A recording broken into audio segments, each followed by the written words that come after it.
Assalamualaikum warahmatullahi wabarakatuh. Kembali lagi bersama saya Mega Bagus Silambang di Python Masterclass, Python untuk AI dan Data Science.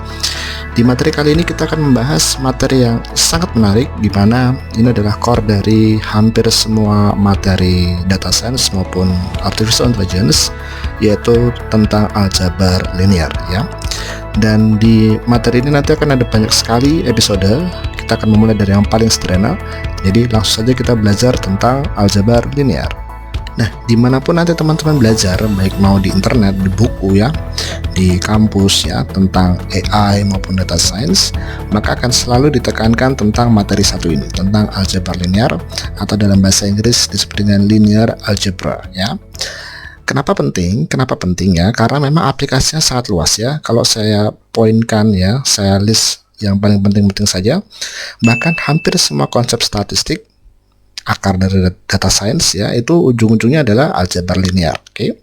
Kemudian kalau kita berbicara tentang visualisasi matematis ya, bagaimana konsep vektor ya, agar nanti kita membuat gambar begitu ya, kalau di zoom tidak pecah ya, itu adalah aljabar linear. Oke. Kemudian machine learning, deep learning itu juga murni isinya banyak sekali aljabar linear.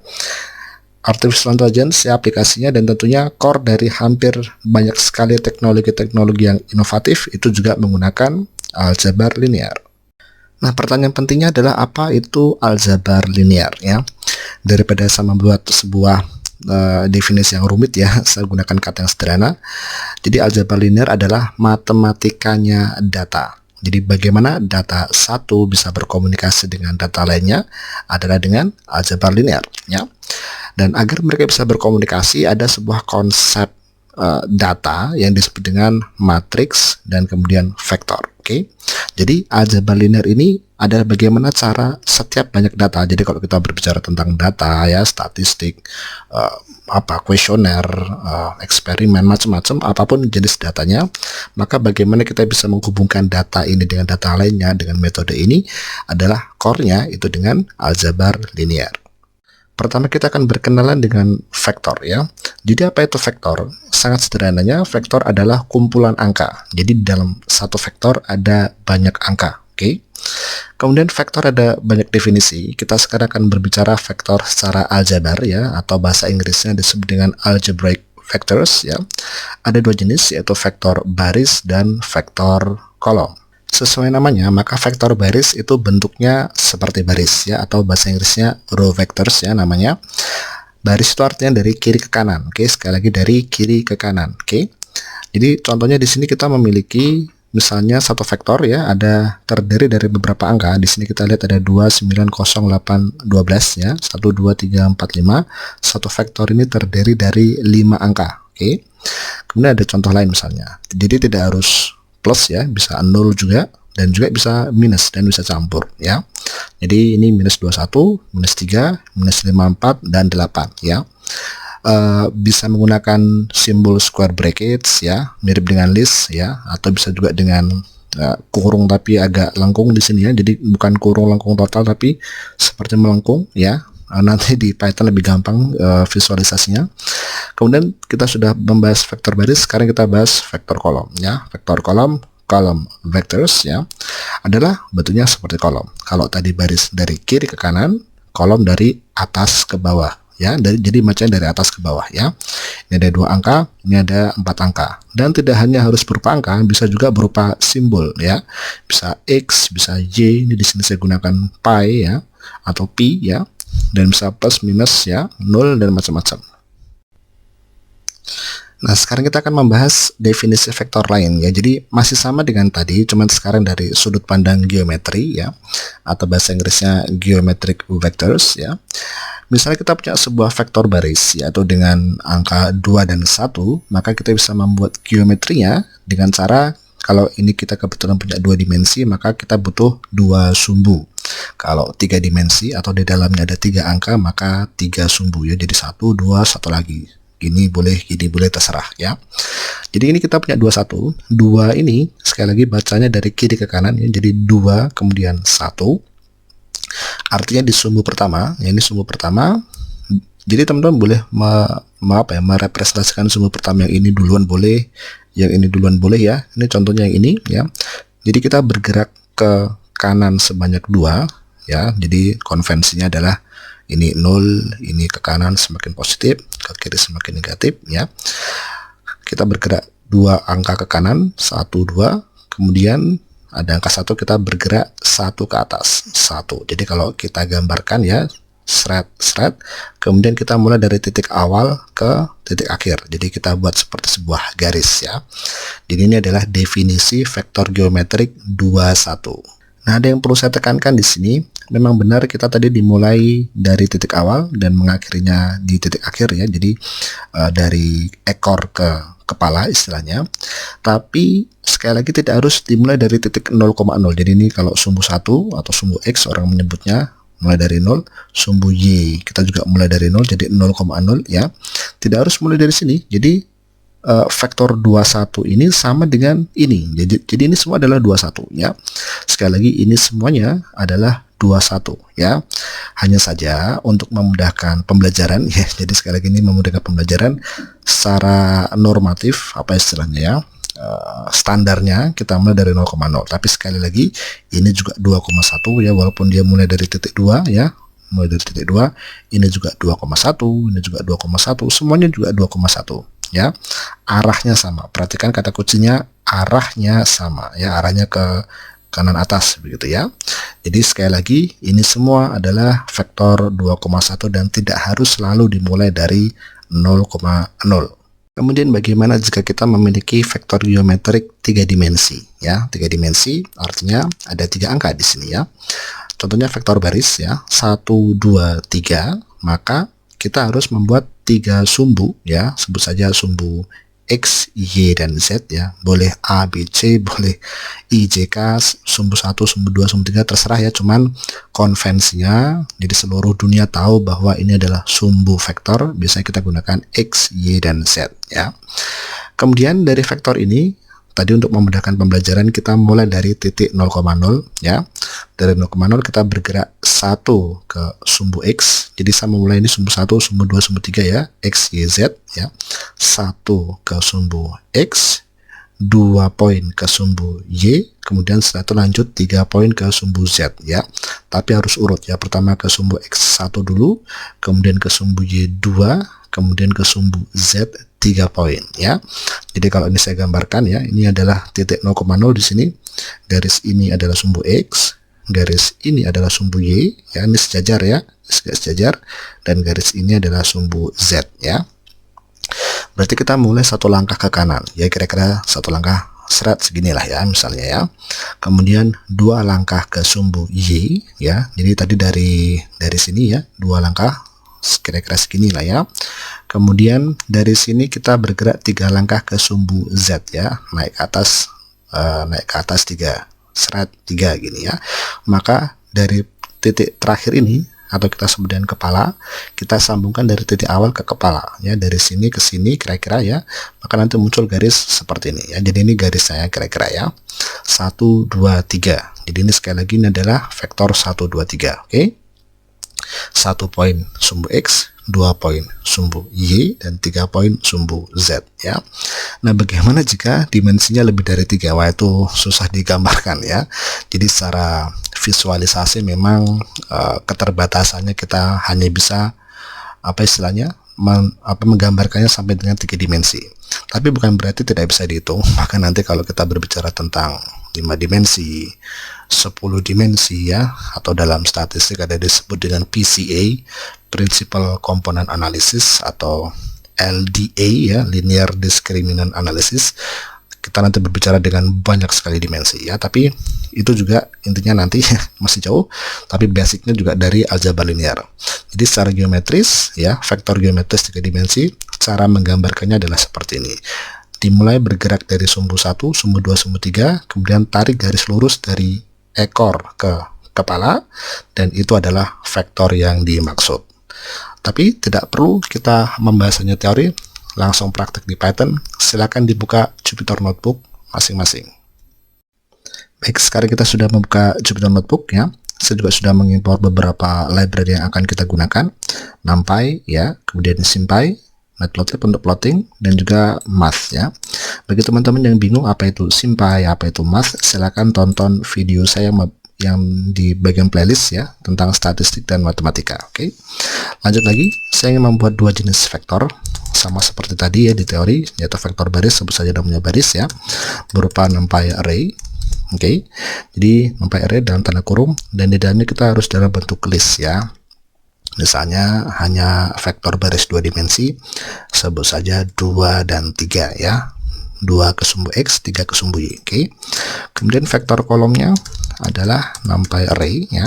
Nah, ini untuk kolom agak unik ya. Jadi seperti tadi harus dalam sebuah list, tapi di dalam list ada dua list ya, ada dua list ya, dua buah list maksudnya. Jadi yang ini adalah untuk kolom pertama, ini adalah untuk kolom kedua. Kalau tadi 2, 3 ini misalnya 1, 4 misalnya ya. Oke, kita eksekusi.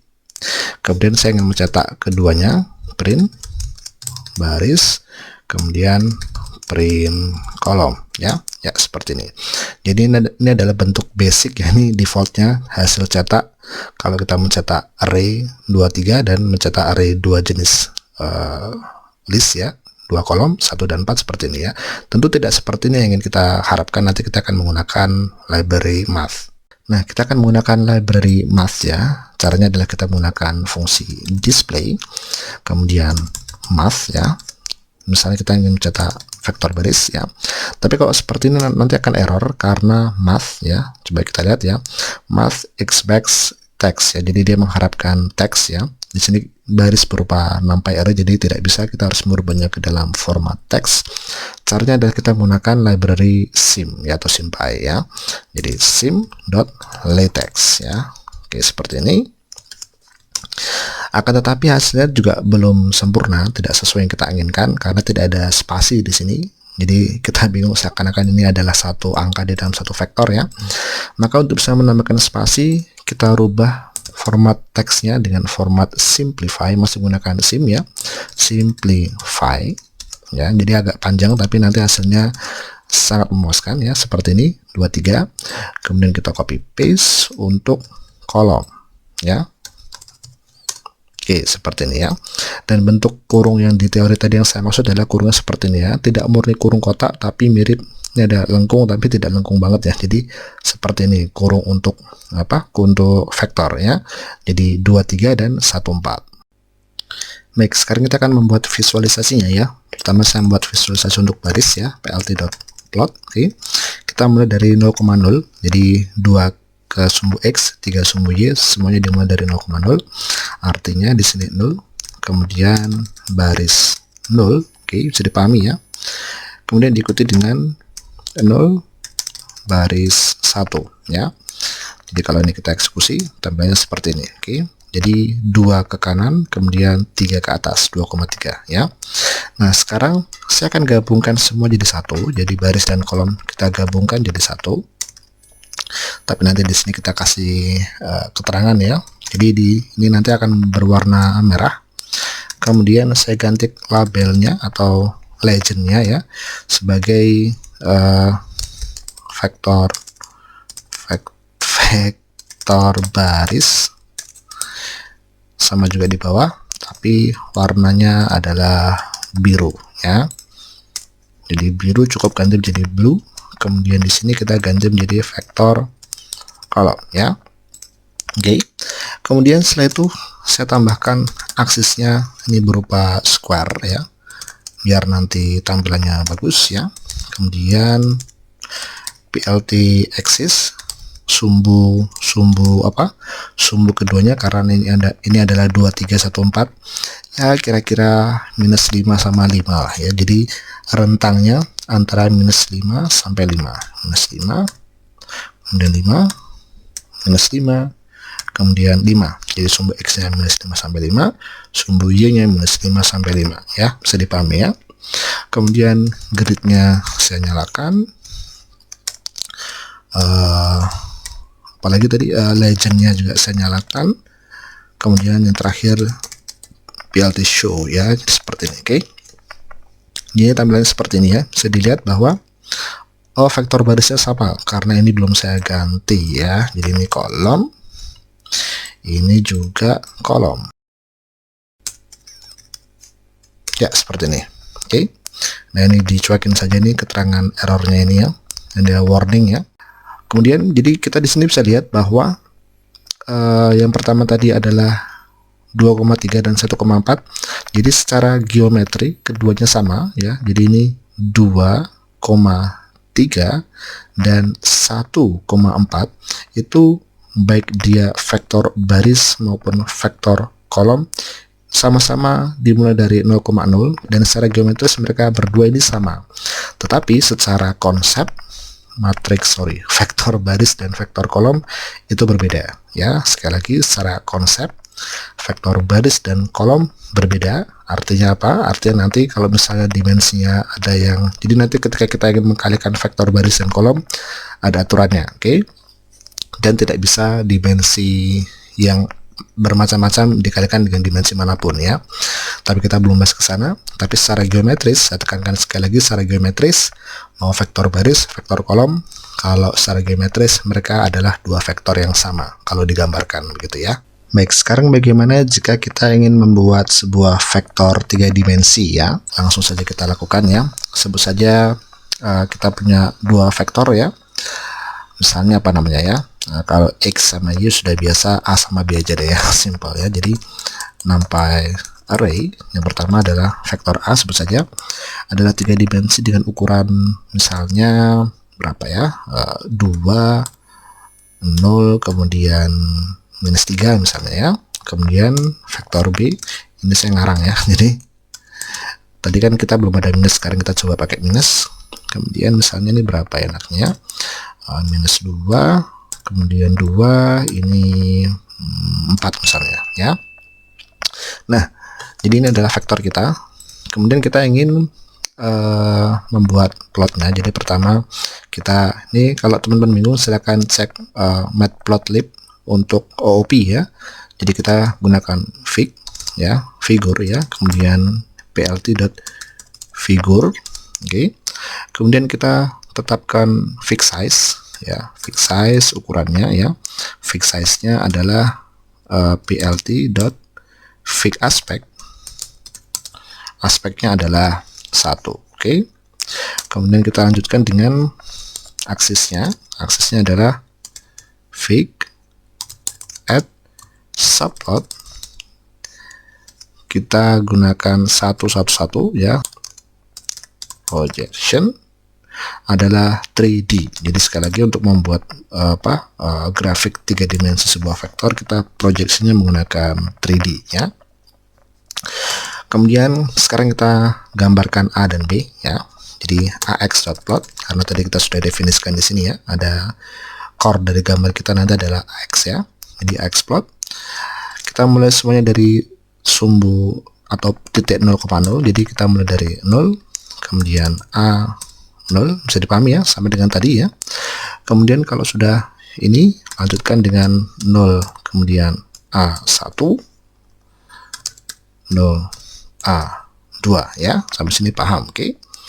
Kemudian setelah itu saya ingin ngasih warna, misalnya pertama red, nanti yang keduanya adalah blue, dan line width-nya misalnya 3 misalnya ya. Kemudian ini saya copy paste, tapi ini saya ganti menjadi B dan B, kemudian ini menjadi blue ya, seperti ini. Oke. Baik, kemudian kita coba langsung memberikan ukuran sumbu X dan sumbu Y dan sumbu Z. Jadi batasannya berapa saja, misalnya saya kasih spasi lagi, set X lim 3D. Jadi batasan dari sumbu X nya, karena kita di sini mulai dari -3, angka 3, angka 4, jadi anggap saja kita -5 sampai 5 semua ya. -5 sampai 5, saya copy paste, ini menjadi Y juga sama, -5 sampai 5, Z juga sama, -5 sampai 5. Oke, kemudian plt.show, kita coba dulu. Ya, seperti ini ya. Oke, kemudian kita akan membuat sebuah garis imajiner titik 000 untuk ketiga-tiga sumbunya. Jadi caranya adalah di sini kita modif, oke. Sebut saja kita gunakan AXplot karena tadi kita sudah definisikan di sini namanya AX ya. Jadi kalau ini namanya saya ya di sini saya semua, oke. Bisa dipahami ya. Pertama adalah kita definisikan karena tadi dimulai dari minus 5 sampai 5, maka sumbu X juga misalnya kita mulai dari minus 5 sampai 5 ya. Sementara sumbu lain adalah 0,0 ya. Jadi bisa dipahami ya, 0,0. Kemudian sumbu Z 0,0 ya. Kemudian tipe garisnya, saya ingin membuat tipe garisnya berupa garis putus-putus ya. Jadi seperti ini, oke. Kemudian colornya sekarang baru colornya adalah susah saya buat abu-abu lah ya, abu-abu 0,6 dan 0,6 ya, seperti ini. Kemudian cukup di copy paste ya, tapi copy paste nya perlu diperhatikan bahwa ini adalah sumbu X, tadi sumbu X maksudnya, sekarang kita ganti menjadi sumbu Y, jadi yang di sini minus 5 sampai 5, kemudian yang di sini menjadi minus 5 sampai 5 ya, seperti ini ya. Kemudian kita eksekusi ya, maka nanti kita akan mendapatkan garis imajiner seperti ini. Oke, jadi saya rasa teman-teman sudah belajar banyak. Hari ini kita sudah berkenalan dengan apa itu aljabar linear, apa itu definisinya secara aljabar itu sendiri, secara geometrik ya, bagaimana gambar aljabar geometrik untuk dua vektor ya, apa perbedaan vektor baris, vektor kolom, baik secara konsep maupun secara geometris, baik untuk 2 dimensi maupun 3 dimensi. Oke, ini masih pendahuluan. Di materi selanjutnya saya harap teman-teman tetap antusias untuk belajar bersama, karena tidak kalah seru dari materi sekarang. Ini baru permulaannya, dan perlu diingat bahwa aljabar linear adalah core yang paling penting, salah satu core yang paling penting untuk machine learning, deep learning, AI, data science, statistik, dan masih banyak lagi. Oke, jadi saya harap dukungan teman-teman untuk terus mendukung saya dengan cara subscribe, like, dan komen. Jangan lupa untuk membagikan video ini sehingga lebih banyak orang yang mendapatkan manfaat yang sama. Saya tunggu antusiasme teman-teman di video-video selanjutnya. Tetap semangat, sampai jumpa lagi. Assalamualaikum warahmatullahi wabarakatuh.